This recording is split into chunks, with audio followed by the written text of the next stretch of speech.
Spirituality, wellness, conspiracy theories. On the surface, these categories seem pretty far apart from one another. But if you dig in a little bit more, there's a thin thread that brings them all together. In every case, all three deal with the idea that the world we see and act in on a daily basis is not the real world after all. Spiritualists posit an ethereal reality, be it heaven, enlightenment, or an all-pervading force throughout the universe, which we can go to Obi-Wan Kenobi to paraphrase. The Force is what gives the Jedi his power. It's an energy field created by all living things, binds the galaxy together. It's all inherently unknowable by the tools of science, but must instead be accessed through intuition or select gatekeepers who have seen the truth firsthand. For all its positioning as scientific, the world of wellness and functional medicine demand the same cognitive leap.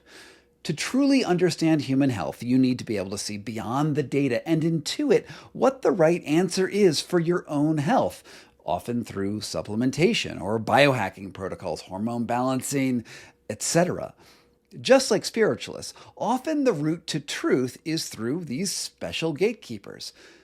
I think you can see where this is going when I'm talking about conspiracy theories. The rise of QAnon, Pizzagate, the faked moon landing, the single bullet theory in JFK's assassination, lizard people under the Denver airport, and on and on and on.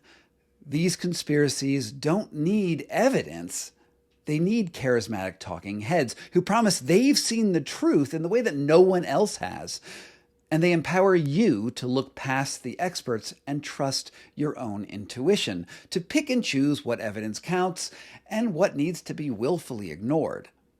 Now, today's guest has been instrumental in highlighting how these three forces have combined into a toxic brew of the ascientific and, dare I say, amoral ideologies that have made immense influence across social media and politics. He's even coined a term for it: conspirituality. Derek Beres is an author, a speaker, a longtime journalist, and co-host of the amazing podcast Conspirituality. His book, Conspirituality, came out last year, and if you haven't checked out either of them, then let me just tell you that I've been binging his show all week, and I think you should check them out right now. Indeed, why not just pause this video and subscribe at one of the links down there in my show notes, or if you're on YouTube right now, in one of the pinned comments. Don't worry, I'll wait. Derek, are you willing to wait too? I have time today, Scott. Yeah, thanks. All right, Derek, it's so awesome to have you on the show. I want to just jump right in. What is conspirituality? Great. Thanks, Scott. And good seeing you. We haven't talked since in person since you were on my first podcast years ago after the Wedge came out. So it's good to see you again. Conspirituality, I didn't coin it. We didn't coin it. It was coined in 2011 by two researchers, David Voas and Charlotte Ward. And it was an attempt to give a framework for this seeming relationship between left-leaning wellness, people interested in wellness who are predominantly female into new age spirituality and wellness practices, and right-leaning conspiracy theorists, which often skew male. You can look at it sort of through the lens of horseshoe theory, which was coined in the 1930s or later than that, but to sort of show how Nazis were involved with vegetarianism and yoga, for example. But there are more recent ideologies like diagonalism, which we now think better encapsulate this phenomenon. But as a basic heuristic, I've heard you talk about those things on your podcast. Could you just define very quickly horseshoe theory and diagonalism, since those may come up a few times here? Sure. Horseshoe theory is this idea that the further you go left, you end up at the right, or vice versa. Usually what we've noticed in conspirituality is that the left moves right politically and socially. The right doesn't usually come over to the other way. Diagonalism is a newer concept that we featured the authors of that concept on in the fall. Naomi Klein actually wrote about it in her last book, Doppelganger, as well. And this is more of an intersecting. It's more of almost like the conspiracy theory board, where things intersect at different places, which better encapsulates the total ideology behind it. But I would like to point out that Charlotte Ward, who wrote about it and actually coined the term, is herself a conspiracy theorist. She believes in lizard people. It Oh came out, no. she changed her name and she has written books about this. She was writing the academic paper in favor of this ideology. When I stumbled on it in January 2020 through the work of a philosopher named Jules Evans, who was writing about it, I thought that she was being critical of it. And when I invited Matthew and Julian to engage in this project that became our podcast, we all thought she was being critical of it. But it turns out that actually isn't the case, which we actually write about in our book. Oh man, that's just so fascinating how, honestly, one of the things that I think probably everyone listening to this show is dealing with now is like, what is truth anymore? Because we often feel that we're in like different teams, right? We're in team leftist or team conservative. But then when you look at those teams are fractured in a million places and you're like, I don't even know Yeah. where I can get good information. And even like, so your podcast, it's awesome. I'm loving it. I'm binging it. And I'm like, wait, but I'm now on team conspirituality. What other teams are out there, And and we are all competing in the same platforms, right? You have a podcast and the conspiritualists also have podcasts, and we're also selling ads into Mhm. strange places. And it's funny. I was listening to your show right on the coffee enema. You have this great show on coffee enemas, and like the history of them, which I had no clue went back to like the 1800s, and but and you start off your show with this, the theme music, and then you sell some sort of like meat product, and then the next thing that happens is I think it's a algorithm fed ad for a movie by some Christian fundamentalists. That comes in, which I doubt you even knew was in your show, because of who listens to their ads in their own show. And it's like we're all in this same sort of algorithmically fed world. And where is truth? I can't believe I went there with you. Hi. No, I think that's a very good point. I'll actually take it on two levels. So first off, on a business level, we are signed to Glassbox, which is an agency which produces the ads. We have exclusionary categories, so we don't accept any ad money from supplements companies, for example. Mhm. A number of companies have wanted to actually sponsor us, and we've said no. That said, there are things that get into that algorithm. Fortunately, when people like you or other people who have been like, "Hey, we heard this on your show," we then write Glassbox and say, "Hey, can you take this off?" And they do it Mhm. immediately. So that's a good thing. But yeah, it's hard. It's fascinating because I saw your post about that, because I worked almost 25 years ago for the Discovery Channel, and I used to be the guy who Mm. placed commercials in where they went. And you had a human there who would be like, "Don't put Jenny Craig after McDonald's." There were all these sort of guardrails that we had so that the viewer had a certain experience that didn't seem too contradictory or Mhm. conflicting. That's Right. gone with the algorithm. So that is one of the greatest challenges. And then finally, I'll just say I got really into studying the history of media and journalism last year Sure. after having Tobias Rose Stockwell on our podcast. And this problem that you've identified here has been one of the two problems that journalism has faced for 500 years. And that Oh, is, okay. how do you sell news? How do you sell Mhm. information? How can you make your career someone who puts forward information and yet be able to survive from that? That has been Oh, the yeah. bane of journalism for a half a millennia now. And keep your ethics sort of involved, right? Like how do you do? I mean, you could also throw out your ethics, right? And throwing out your ethics has almost always been more profitable than keeping ethics. Like I don't know a lot of people out there who make their money by being ethical when you have a choice to go to the dark side. And let me add too, because you brought up Meat Company, that's a good example of where I subscribed to ButcherBox before they became a sponsor. Mhm. It is a product that I use. Now, a lot of our audience is in wellness. I was a vegetarian for 20 years. I understand it, but I am no longer. But vegans hear that and they think there's a conflict of interest. And I have to say, I was a subscriber before that. I actually believe in their Mhm. product. So it's not only your ethics in terms of what you're putting forward as compared to what's being sold to help you make a Sure. living, but it's also like those parasocial relationships that happen in these mediums that you Yeah. have to navigate with people. And some people, that might be a deal breaker and they stop listening to you. And some Hmm. people, if you talk to them as humans, they then understand. It's a challenge to navigate.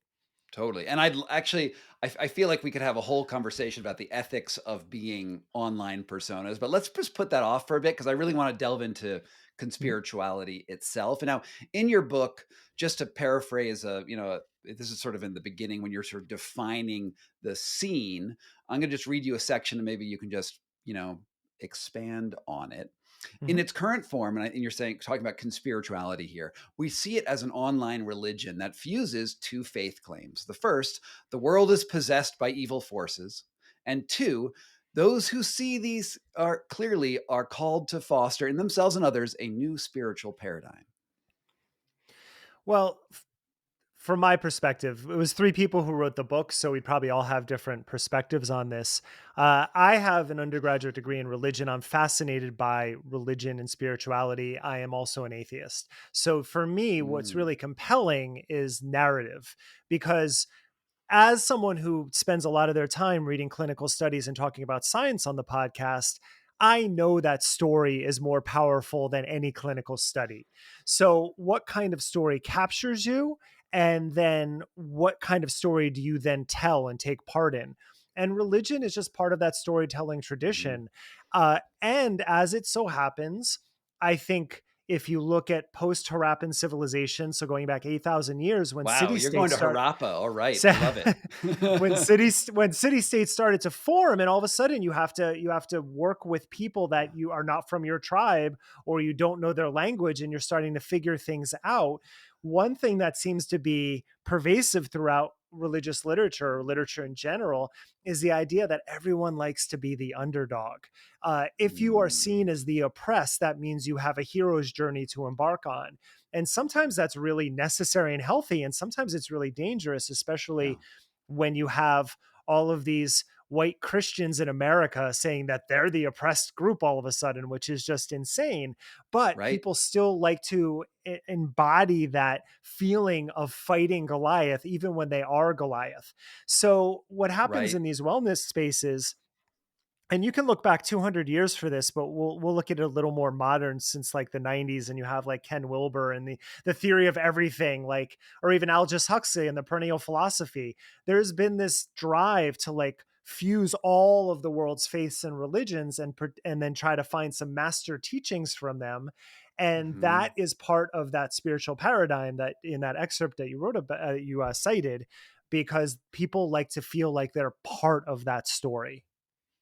Right. Yeah. I mean, and that particular story you're talking is, I believe the religion is called machanism, which is from Iran in like 3000 BC, I'd say. It's two opposing evil Mhm. forces, a good force and an evil force, and the spiritual people will fight for good, but there's an eternal war going on in heaven. This was, of course, picked up by Christianity later. It is sort of fundamental, and honestly, it's a great story. Like, think of how many copies of Star Wars, or how many tickets Star Wars has sold over the eons. But if you actually look at it, Star Wars is a big franchise, and the you could look at it from the other side, right? You could look at Star Wars as a story of an imperial organization that's trying to fight these scrappy rebels who are actually, they're administrating thousands of planets. What are they going to do? Maybe they're the good guys. That's sort of from Silent Bob and Clerks had this whole bit in it about that. Um, I grew up in the town that Clerks was filmed in, or I was grew up near there. So yeah, I know Kevin Smith very intimately. I know those people very well. But also, I mean, but even going back beyond that, my wife and I were just watching Yojimbo this weekend. Now, that's not Hidden Fortress, but that's one of Kurosawa's major works that helped to influence Star Wars down the line. And mhm, you have this story of culture coming out of World War II that is broken, and they're trying to pick up the yeah, pieces. So they turn to right, the samurai, and then they turn to Godzilla, both stories which are still pervasive today, to tell totally. their narratives through. But Godzilla is also Hmm. a franchise that makes people a lot of money. So those again, Right. those conflicting interests always seem to be there. Yeah, and since we were talking about Star Wars, and maybe I brought up Star Wars because I think about it a lot. I'm just going to put one gripe about Star Wars here that has nothing to do with conspirituality. Is that for some reason Star Wars, the franchise always goes to suicide bombing as like the solution for that the good guys need to do. The good guys always have to sacrifice themselves, like in Rebel One. They go down and they all die, but in doing so, they take out the bad guys. It's really, really weird to see that as the good guy move over and over and over again. And I think it contributes to some degree to violence in the culture that we live in now, because you have these heroes who sacrifice their lives for good, but that's exactly what people in ISIS also think, right? They Yeah, sacrifice yeah. their lives for good. It's just like, what is your ideology? Um, anyway, total aside. Sorry, I had to get that off my chest. Um, all right, let's go into so how you got here a little bit. What's your background with Eastern philosophy? How did you get into this in the first place? When I went to school in 1993, I went to Rutgers, and within the first month, I met somebody who handed me a copy of the Bhagavad Gita and the Dhammapada. And I Mm, grew up, I would say, let's say agnostic, because my parents really didn't care much about religion. When I said I wanted to stop going to CCD when I was like 10 or 11, they're like, okay, that's fine. Like, so mhm, religion didn't play really any role in my upbringing outside of the fact that Christianity has such a hold on American culture in general. So our philosophy is framed around that general ideology. And then shortly after, I found psychedelics. And those two ah, things, like reading Eastern religions and philosophy and then psychedelics, really kind of framed what would become the rest of my life in some ways during those very 18, 19, 20 years old, those impressionable sure. years. I ended up majoring in religions, comparative religions. My thesis for my term paper was on how Buddhism gets mistranslated from the texts over into American culture, looking at from like Alan Watson Campbell and then beyond, and the sort of the misunderstandings that happen and the ways that some people who from Asia who brought these philosophies over specifically targeted Americans with specific Yeah, language that didn't necessarily represent their culture. So I've just been fascinated by it. As I said, being an atheist, I don't have a spiritual framework that I live by, but I do kind of think that the basis of secular Buddhism explains reality better than anything else that I've found. So I do sort of lean toward that when I yeah. think about my own belief system. Yeah, I mean, it's like brothers from another mother here. My book, The Enlightenment Trap, is also, it sounds like your undergraduate thesis. It's like how Buddhism was regurgitated several times in print capital in ancient media in ancient India and Tibet, and was vomited into the Theosophical Society, and the Yes, Theosophical yeah, Society then vomited it onto American public culture. And then we have, a spirituality, which there are some actually, like I agree with you, there's some amazing, useful spiritual insights here, but it's not ahistorical, and that history is yeah, vitally important to understanding, where we are today. It also seems like there's this other point in your journey here, more recent, right? In your interaction with the wellness world, right? As you're a yoga guy, you were doing stuff in the wellness world. And at one point you got testicular cancer, and that seemed to be like sort of a pivotal, eye-opening experience for you, in the wellness world. Could you describe that a little bit? yeah. So what we write about, where you're using it to talk about the fact that both Matthew and Julian were indoctrinated into cults and came out of them. I never was, but that I was still in the yoga industry as a teacher for 2 decades and as someone who practiced. And as someone who did enemas, as or colonics at least, as someone who was, vegan as part of an eating disorder, not just because I cared about the health of the planet, but because so much of that wellness language was in me. Fortunately, when I did get cancer by that point, I had been covering health and science for a few years as a journalist. So I was already leaving the indoctrination of a lot of the wellness speak that happens. And most people were very understanding. I mean, I don't like to compare cancers, but testicular cancer, if it doesn't metastasize, science has that pretty under control. So I had a relatively easy experience, thankfully, with chemo and with the surgery. But living in Los Angeles at the time, there were some people who were talking about oxygen therapy or bariatric. I'm spacing right now. It's one of the alt med oxygen therapies for Hyperbaric cancer. therapy. Yeah, Hyperbaric, that's hyperbaric. it. Yeah. Mm-hmm. And then using diet to cure cancer and all of this stuff. And at that point, I already had enough of a science background to just kind of be like, understand that they were wishing well, but no one was really hardcore about it. But it is that pivotal moment. And it is where people can very easily get sucked into these sort of alt med practices that don't end up helping them. It's where we actually finish our book talking to people who had lost loved ones because they went to meditation workshops instead of doing chemotherapy. Right. So for me, it was eye-opening how much people want to inject their beliefs based compared to what we actually know as therapeutics. And navigating that space isn't always easy.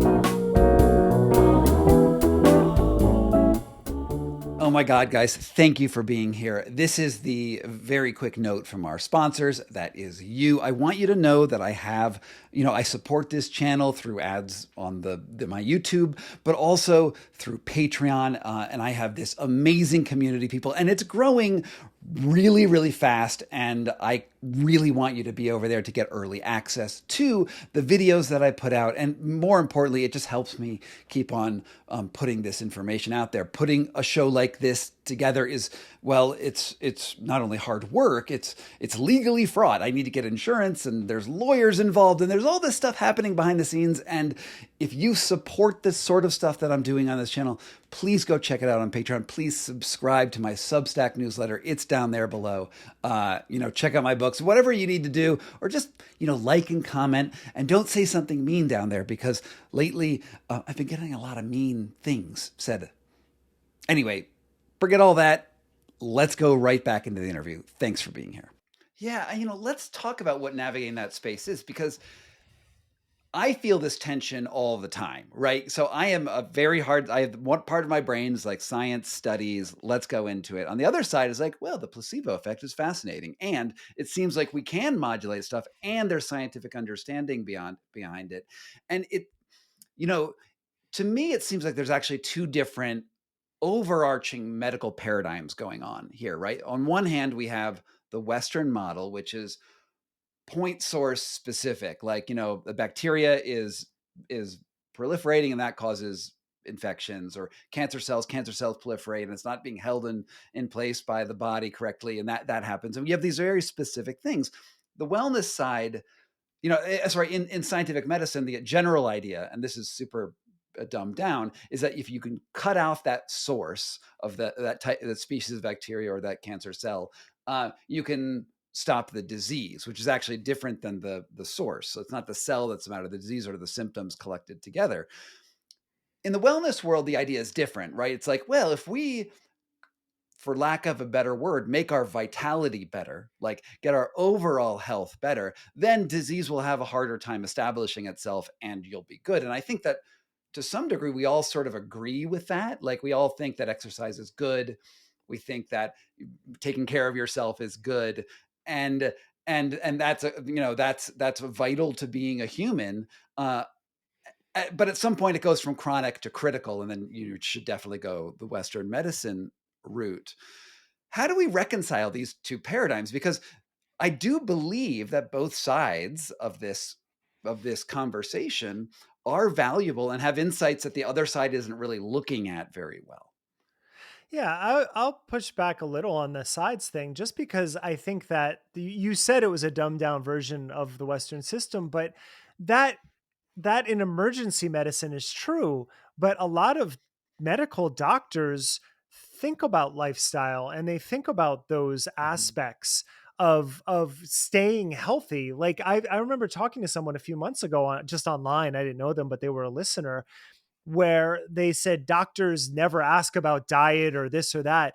And I'm like, every doctor I've ever gone to has asked me those things. So it's very challenging because we're such a large country and people have such different experiences. Like, I'm not discounting the people who have shitty doctors. I've had terrible doctors, but I've also had really good doctors, and I know what a good medicine field looks like. So that is one big challenge. And so if you're someone with a chronic illness and you're not being helped by that system, I don't blame people for looking for other Mhm. alternatives. The danger that I try to point out is that where you're looking isn't always the best options either. And that's Mhm. where the wellness space gets in. And part of it, like I just did this episode on functional medicine, which isn't really a thing, that someone just invented it. And now it's a certificate that sits over. I have its textbook right here. How can you say it's not real? Well, we can get into some more of the specifics of that, but the reality is, like, if you're a naturopath or a dentist or a chiropractor or a physician, your trainings are wildly different. Right. But if you take Mhm. that certification program, you can call yourself functional. So from a consumer perspective, that's really Interesting. confusing. Because Yeah. if you're going to a functional dentist who's talking about how your diet can cure cancer, which some of them do, Right. that's Correct. going to be Yeah. wildly different than Yeah. going to an actual nutritionist who is also functional but knows good dietary habits. You're going to have wildly different Right. experiences. So my basic heuristic is that the Western medical system has great doctors and terrible doctors. In wellness, there's a lot of well meaning people who actually land on things that help people, and that's great. And there are a lot of grifters. At the very least, in the Western system, there are checks and balances through Yes. clinical trials, and Right. wellness cannot do that. It doesn't have the Right. capacity to do that. And so therefore you always have to take the claims with even more Yeah. skepticism than you would Mhm. necessarily with what you'll get in a regular conventional medical system. Yeah, I mean, functional medicine to me feels a lot like reading tea leaves, right? You do all these tests on the body, and then you find all these hormones that we know how some things interact with each other. We have good guesses on a lot of stuff, but we don't know the whole totality of it at all. And you get like 700 levels of things that you're not even sure what they are. And then then some doctor sits there and looks at it and is like, we should cut out gluten or something like that, right? There's like or this supplement will somehow be a pharmaceutical to sort it out.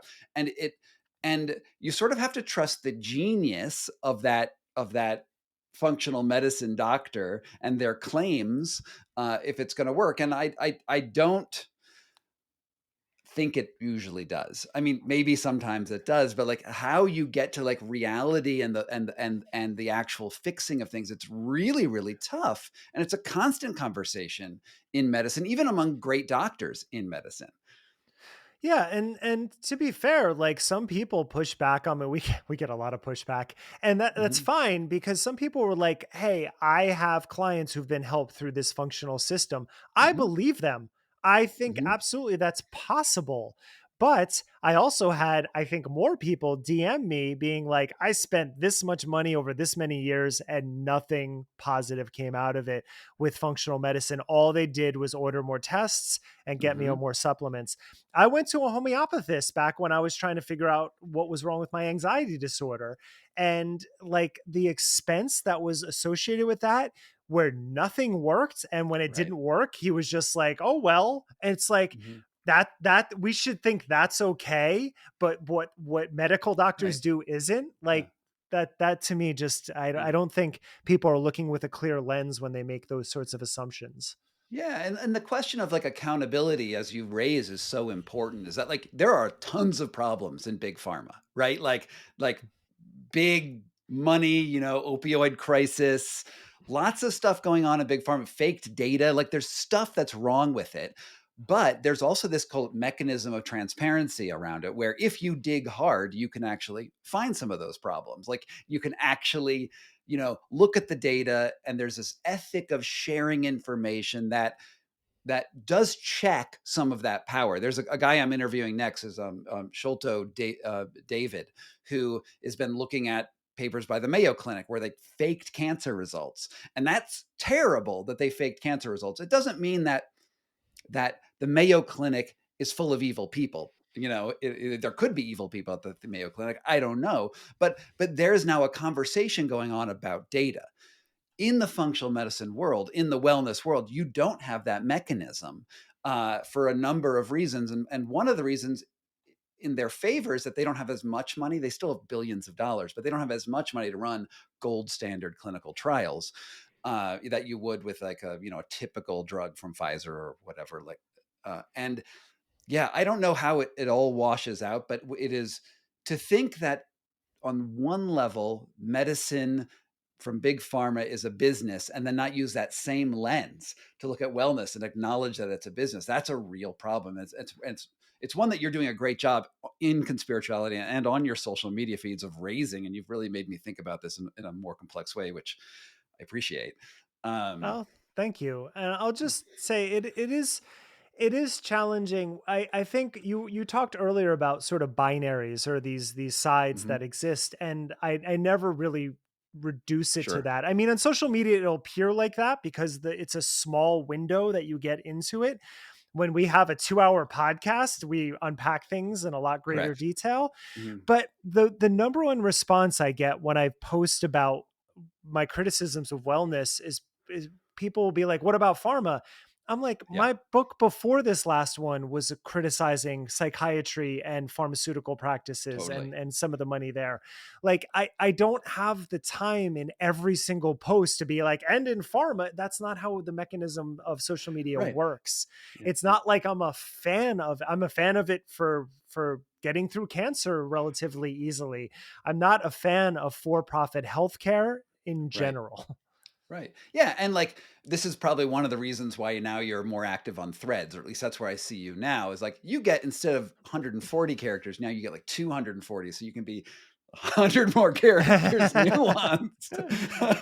But you're right. This is the problem. I mean, my first book was criticizing Big Pharma too. It was all about organ trafficking, how they have facilitated organ trafficking. And then I went off into the wellness ish world.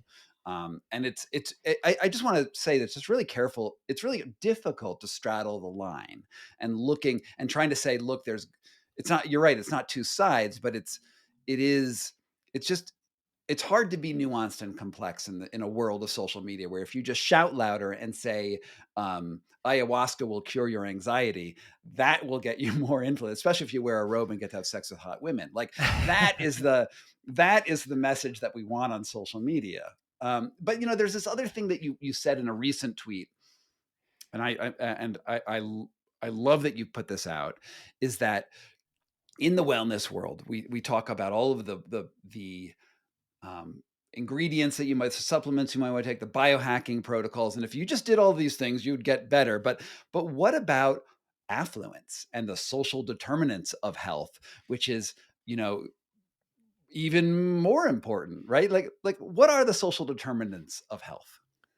It's this framework that basically explains that individual and communal health are related, and that uh, decades of data have shown that poverty, lack of access to nutrition, lack of access to education, where you live, like there have been studies that if you live under a flight path, incidence of certain cancers increase because you're having jet fuel particles come down on you all the time. And those tend to be in minority neighborhoods or lower income neighborhoods.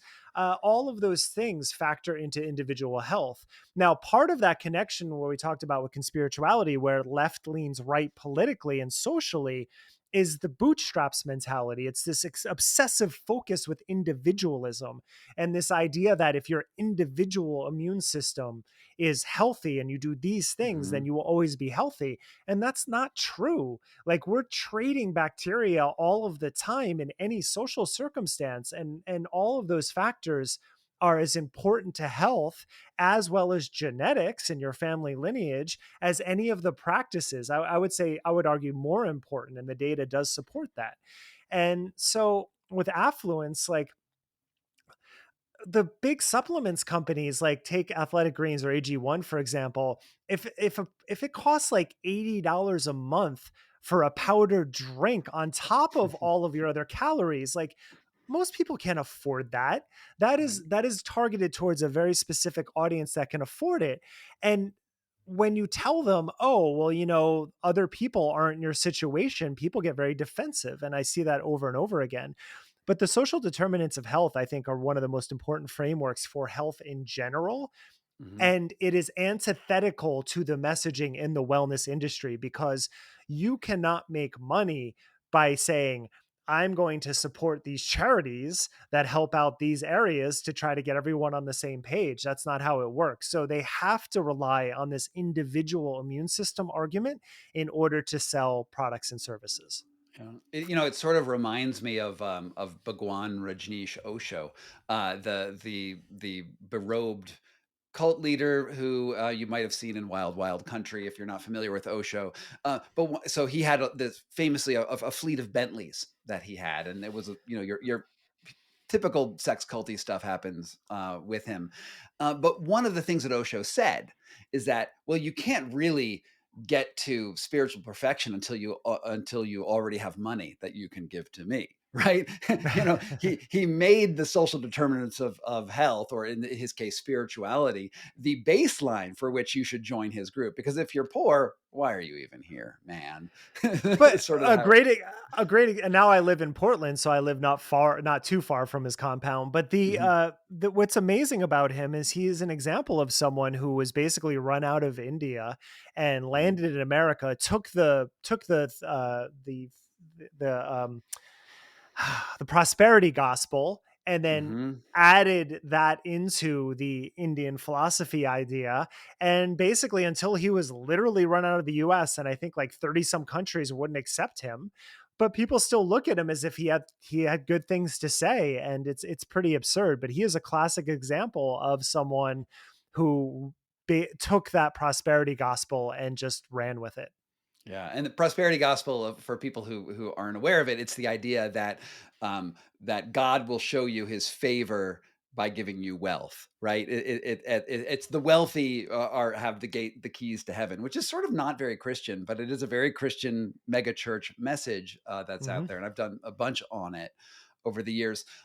And Osho did actually end up back in India. He was sort of like kicked out of India. Then he ended up there. And I've actually been to his Yeah. ashram in Pune a few times, and they still have orgies scheduled on Thursdays, or at least when I was there, which is, and you need to take an AIDS test before you even get in the gate. Crazy. It's I had still no idea. totally active. I had the robes, man. I totally had the robes. Um, all right, let's get into something that I think is one of our. This is actually really hard for me to talk about because I have a history here.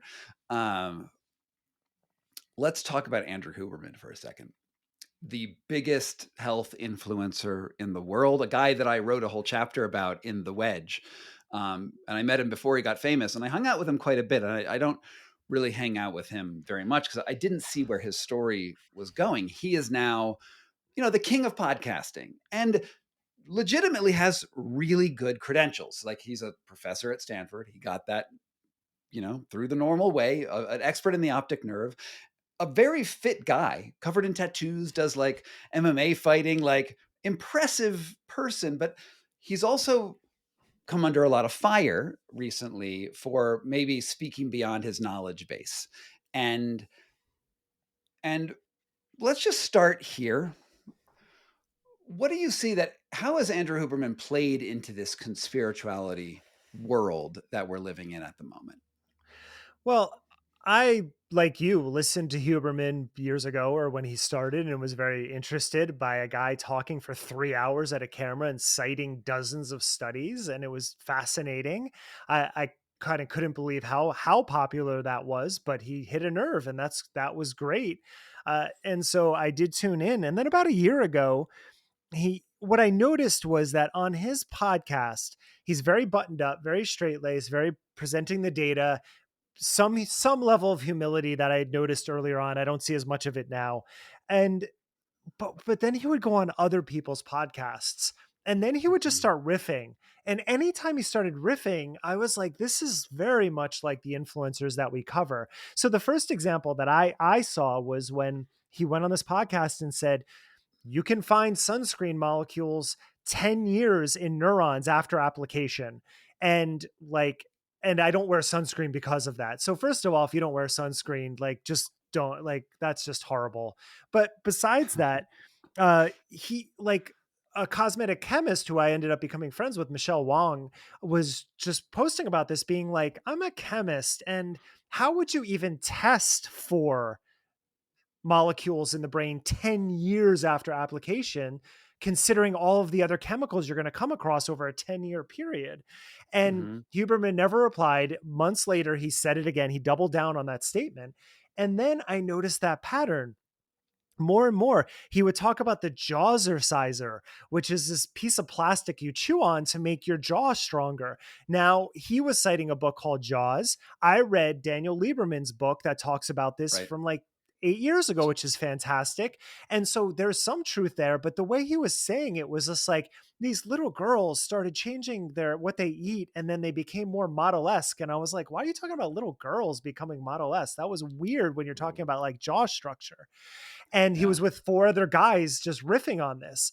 And then it started seeping into his podcast. So he just did his recent one on fluoride.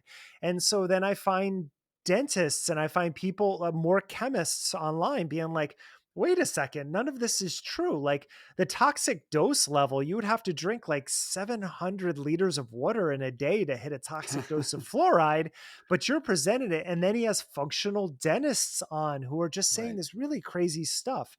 So I feel like I'm totally speculating, but the pattern I see is someone whose star has rose. As it rose, he started getting more money and more attention on him, and he just drifted right over to a lot of more speculation than science. And it definitely fit into that Rogan-esque category of this weird biohacking wellness optimization. Yeah, and he got his start really on Rogan. Like before Rogan, he was a guy who doodled actually very nice sketches of nerves on his Instagram feed, and he had like 10,000 followers. And then he was on Rogan, and he had like 100,000, 200,000. Like I just watched it happen, and I was like, "Wow, Andrew, you went from a nobody on the internet to like a really big deal." And part of me is like, cool, there's science on Rogan now, and Huberman's going to lead the way. But instead, it seems like there's this almost rightward drift with the science, and it's sort of problematic. And I'm going to, play a clip here. If you want to just let's just get your reaction to this clip. I think there are many things that science can explain. Mm-hmm. There are certain things science can't explain. But I'll even go a step further, which is that all the elements of science are entirely compatible with the idea of there being a God. And I'm not the first scientist to say this. I mean, Einstein believed in God.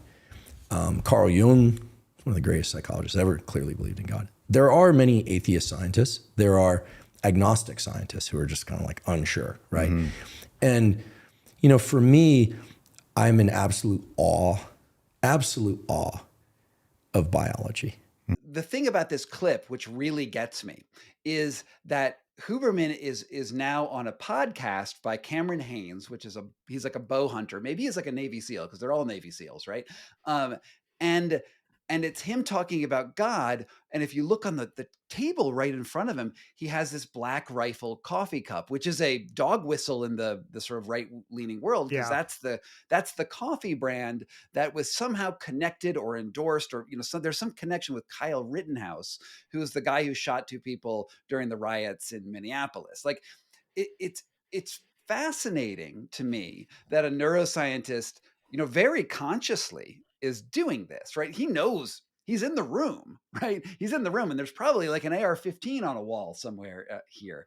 And he's playing to that audience. And it seems to me like this is like when I saw this video, I thought, oh, Derek is going to be like, this is just like conspirituality forming right here. Well, it also, JP Sears had a similar moment because he got really into Black Rifle because they are super anti-woke, pro-gun coffee brand. And around the same time, he had his own like conversion to God, where he comes out and says, I was skeptical, but these are the reasons why I'm a Christian now, basically. And he makes this argument for it. So Huberman doing this, it just follows that same trajectory. And one of the challenges we have, I think, we all have doing any sort of this work, is understanding intentionality, because you can never really tell unless someone's honest with you, and they can say they're honest and you're not sure. But I will say that tracking right usually ends up speaking about a biblical God in some capacity.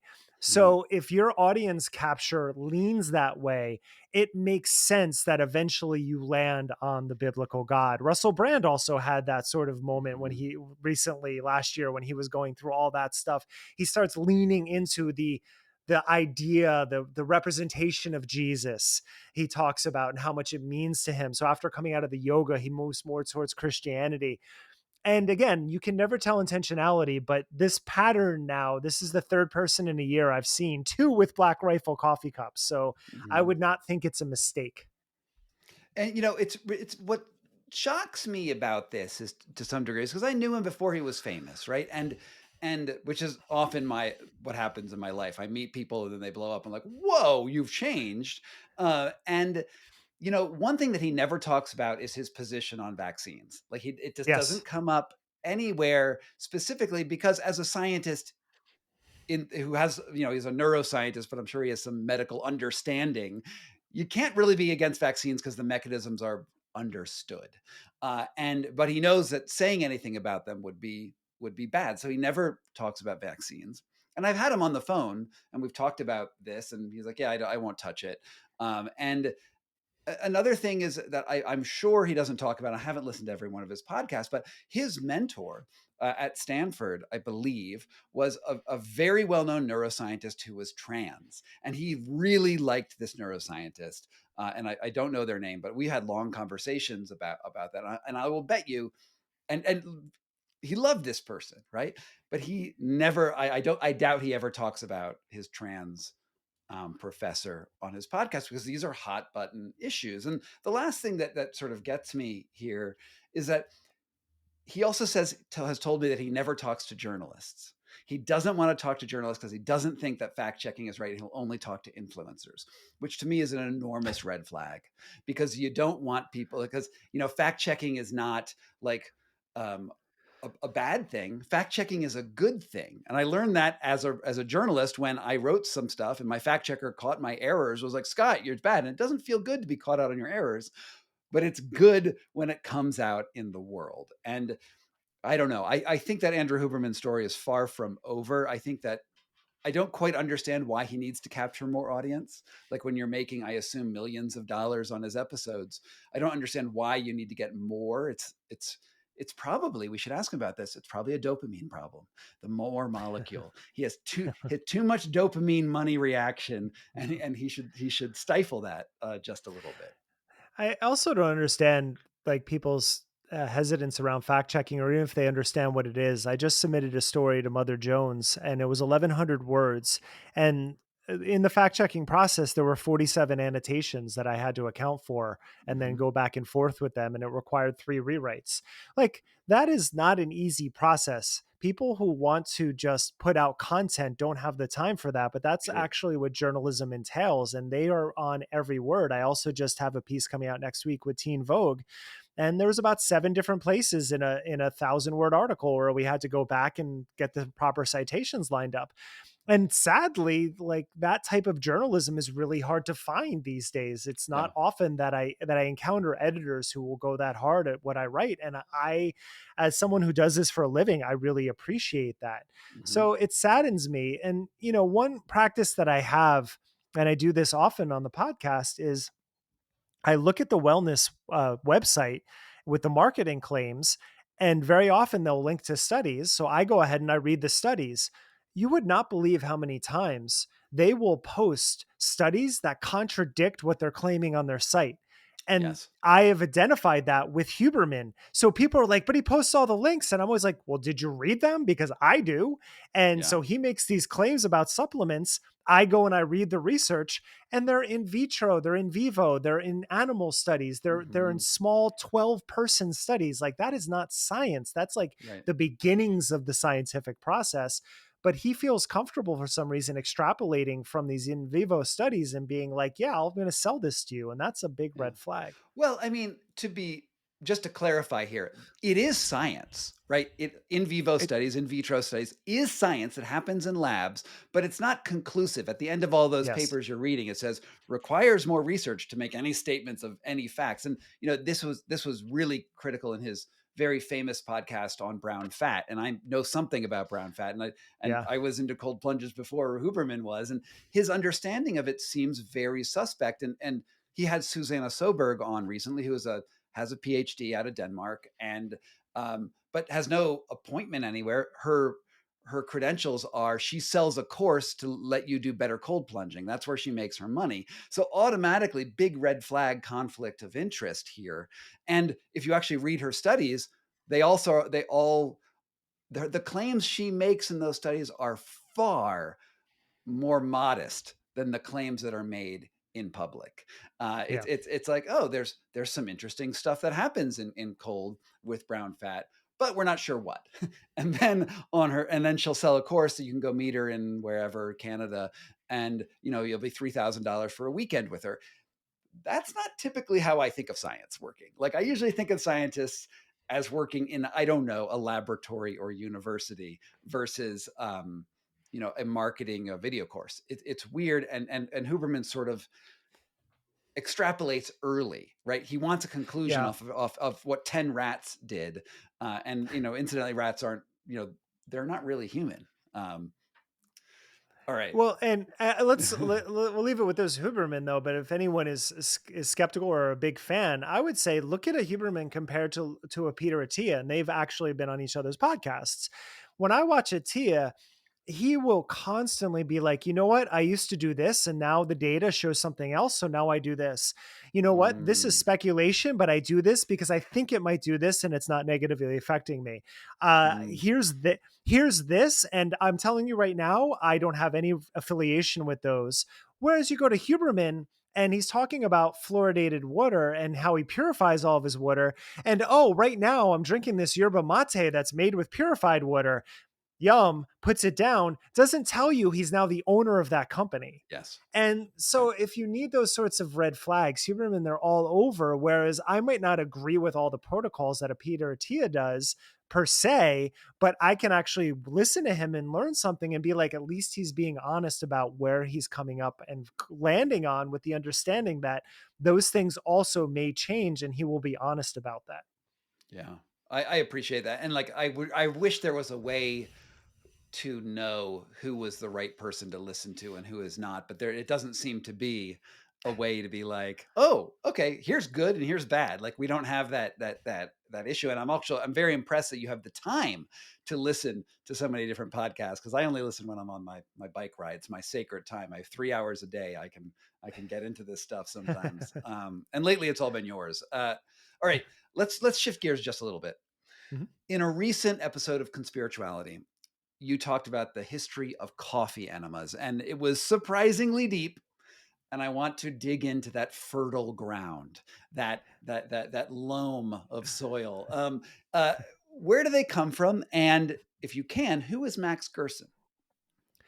Max Gerson was a German physician who had the unfortunate circumstance of being born Jewish in Germany in the late 19th century. And so he was practicing medicine in the 1920s in Germany, and basically seemed like a normal physician, but then kind of went a little bit Samuel Hahnemann, who was the founder of homeopathy, who had a similar trajectory, which was they're working within this medical system, and then they come up with ideas that are sort of antithetical to that system, and then they leave that system or get booted out in Gerson's case, and just come up with the wildest ideas. So in his case, it first happened because he was working on interventions for tuberculosis, and he was convinced that diet could cure tuberculosis. And that became, this was 1926, I believe. The next year he came out with, you know what? Diet can cure all cancer as well. And so he created this insanely convoluted and complex diet where it was mostly vegetables, but then also cod. And then there was like a tapering diet where you added and subtracted. And he landed on the idea of using coffee enemas during this process to detoxify, which is not a thing. That doesn't happen when enemas have clinical uses that are really important. But if you don't need them, you don't need them. So he got into like daily coffee enemas. And there was this idea that the coffee itself would do something in your intestines. that was never actually bore fruit, but he went with it. He died in the 50s or 60s. I don't remember when, but his daughter ended up starting the Max Gerson Institute. They are the sort of fountainhead of coffee enemas now. They still exist in San Diego and Tijuana. Oh, wow. It seems that Tijuana is the place where they do all the stuff they're not allowed to do in America. So they keep Oh, it cross right. border right there. Mhm. There have been there have actually been clinical studies on his protocol since the 60s. Not one of them have ever borne fruit. And the American Cancer Association has done multiple studies on his protocol and said, do not do this. There are many contraindications to doing too many enemas. And for some reason, it just has persisted as this idea in wellness spaces that this is a way to detoxify. And you have more companies, including the one we covered in that episode extensively, who, someone apparently has had good efficacy for her own chronic illness with the enema. I'm not going to debate that if that's her experience, but you cannot say that my experience then means the same for everyone. And she has created a company that is doing just that. Right. So that's sort of a broad overview of Gerson, but then also where the enemas are currently still being done on TikTok. They're very popular. Yeah, no, I've seen and commented on those posts.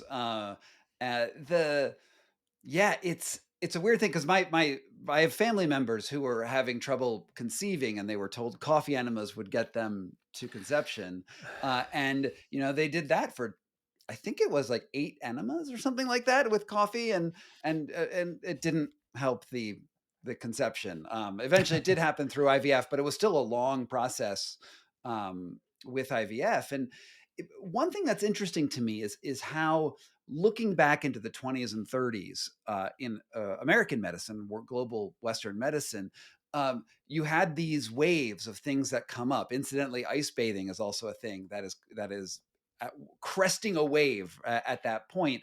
Also in Germany, actually with the Nazis were huge ice bathers, and then after World War II, ice bathing in America got a lot less popular because of its association with Nazism. And but it's cresting up again now with there's some cool stuff, at least with ice bathing, that I is there, but it's not what people claim it to be. And for coffee enemas, I look at that and I'm like, I don't even know I don't even get the logic with the coffee enema. But Well, one of them is that we have all of this stuff in our intestines that's stuck and mm, they are getting it out. Now that's not true. That actually isn't a thing. If it is a thing, it's called constipation, or there are a couple of diseases and you need medical attention. You don't need enemas. You need to see a doctor right, because if there is some leakage happening in either direction there, you are at risk of death. So you yeah, probably need to see someone right away. So but the idea, but even in my own experiences, I only ever did enemas when I was very young clinically for actual clinical reasons. But the colonics that I did, because I was in that wellness world, you feel really good after. I mean, I'm not right, going to take that away. You feel lighter. I felt high. Like hmm, whatever happens physiologically is an effect that brings about something that could almost feel spiritual. So I understand yeah, the draw from that perspective, but you can't take that feeling and then say it has a medical use when there's no proof that it does. yeah. So, how this is a big question, and it's probably unfair for me to even ask you this of you, but we're going to do it anyway. Which is, how do we talk to conspiritualists in reality? I like your show. You like your show is great. I can binge it, but I'm in your choir, right? I'm sitting there and I'm like, hey, I get what you're saying. I have a sort of a similar history here. And yet we have all of these different siloed information worlds that we come from. And just because I happen to be in your club, I also need to be aware that there's all these other clubs out there. Mhm. And I don't even know what our goal is. Is our goal just to, get the subscriber count up for Conspirituality, and then we'll have a global a global, resurgence of sanity. What are we doing, Derek? What are we doing in this world? And how do we, yeah, I don't know. I don't even know what the fucking question is, man. Well, So there's a few layers that we can talk about, and one of them is I've just always been skeptical of a lot of things, and I think that's being born to a father who is super skeptical of any power structure, any idea, really. So that was sort of where I come from. The precursor to Conspirituality was a small website that I started with Julian and 3 other yoga instructors in 2012 called Yoga Brains, and Matthew was one of our writers, and that was focused on getting yogis politically engaged. Now, we had an audience in the hundreds at the time, because at that time in 2012, people were like, yoga has nothing to do with politics. And we were like, yes, it does. It has a lot to do. We didn't have an audience then. It lasted for like a year and a half and it fizzled. The pandemic happens. All of a sudden, all 3 of us had independently been doing similar work for so long that people are like, where's all of this stuff? Why is my yoga instructor posting about QAnon? Well, guess what? We've been doing this work for a while. It was the right place, right time. And we were able to get people interested. And so, to your question of like speaking to the choir, yes, there is that. There are people who actually want to, who already bought into what we talk about and want to hear about it and learn more about it. But there are also, we've received in the 4 years dozens of people now, I would say, which isn't a huge number, but I think it's still important, of people who were skeptical or anti-vax who listened to us and started taking vaccines and getting their children vaccinated. Uh, you know, that to me is the most powerful aspect of the work. I do think there is the ability to change people's minds. I am the most combative of the 3. Julian and Matthew tend to have more empathy for like certain people they've pulled me over to being a little more empathetic because I can generally be a combative person. But also holding people holding people to account is important, just like us. Like, we have an extremely combative listenership. Like, if you were to look at our social media and our Patreon, like, people are always pushing back. And when people push back in a trolling manner, like, there's nothing you can do about that. It is what it is. I usually ignore it. But people come with really interesting concerns that help us change our own framework for understanding this. So I really do consider this project a relationship with our listenership, which I very much appreciate because it's helped me understand other people and the world better. But also, you are, like me, an independent media creator. I've worked in media in some facet of media since 1993. And the fact that I can make a living doing this work right now, like, I was let go from 2 companies last year. Like, it's a really tough time in media. So I also recognize that it is what I do as a business. And I do my best to not let that conflict with the messages that we're bringing Right. across. Yeah, I think that's a really important thing to I want to say the word admit, but that sounds like there's a crime involved, right? That's a really important thing to information to put out, is that, as independent media creators, because this is going on my YouTube channel and my blog, subscribe and Patreon, whatever. Like, it we're trying to recreate a world where we can do independent journalists and make ethical discussions as they happen. And the media is in serious flux right now. And it's really dangerous and unsettling because, like, you must be a couple of years older than me, because I really got my start in the press in like 2001, when I started covering stuff out of New York City. And I benefited from newsrooms, right? I benefited from understanding the how to be an ethical journalist.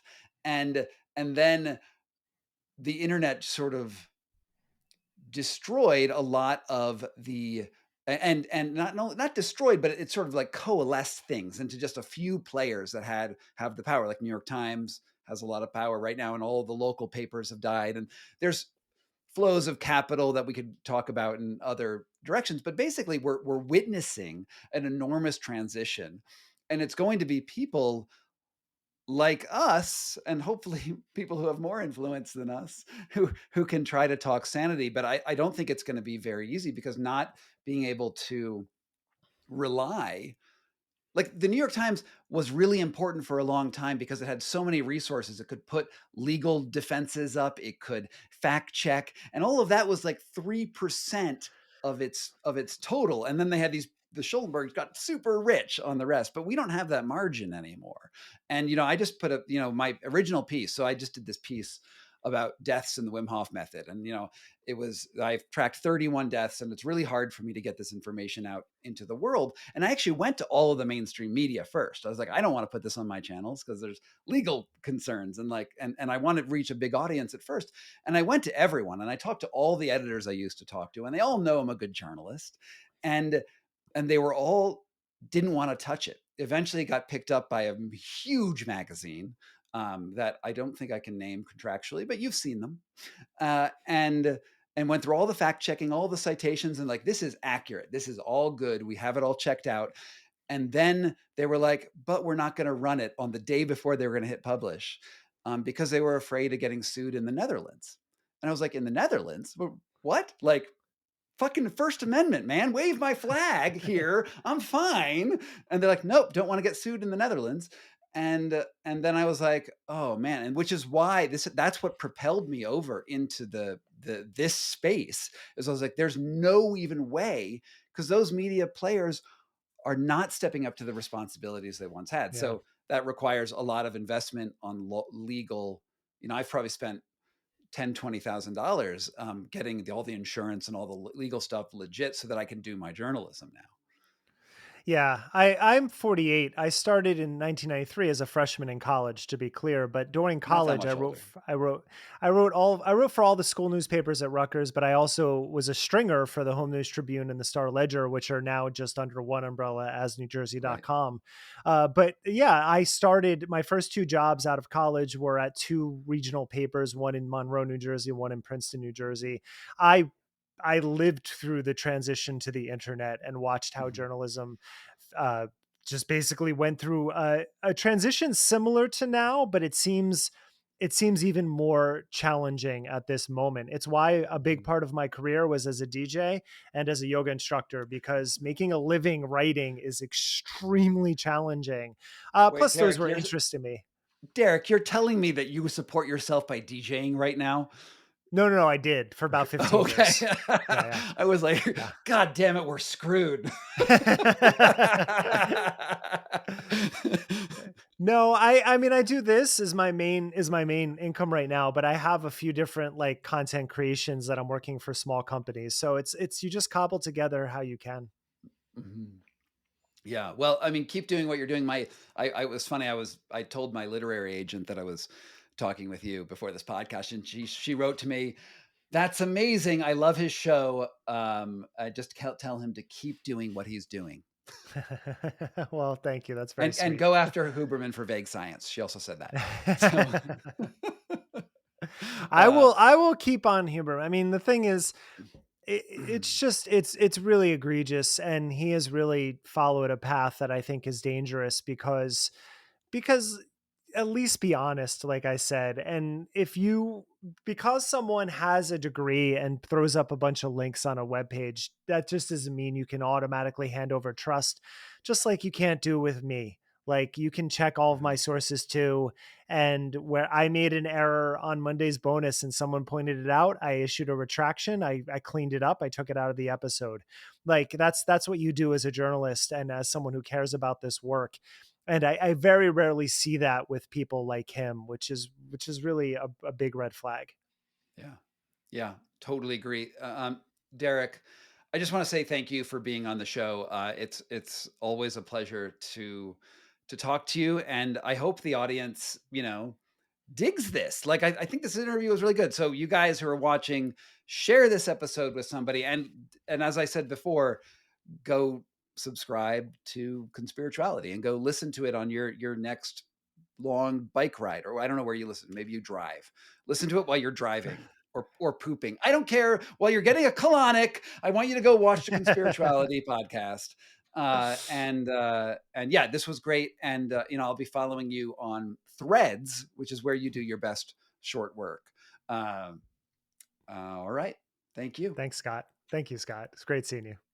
From Denver, Colorado. This was, I don't know what I call this podcast anymore. Is it Magnetic North? Is it Scott Carney Investigates? Maybe it's both.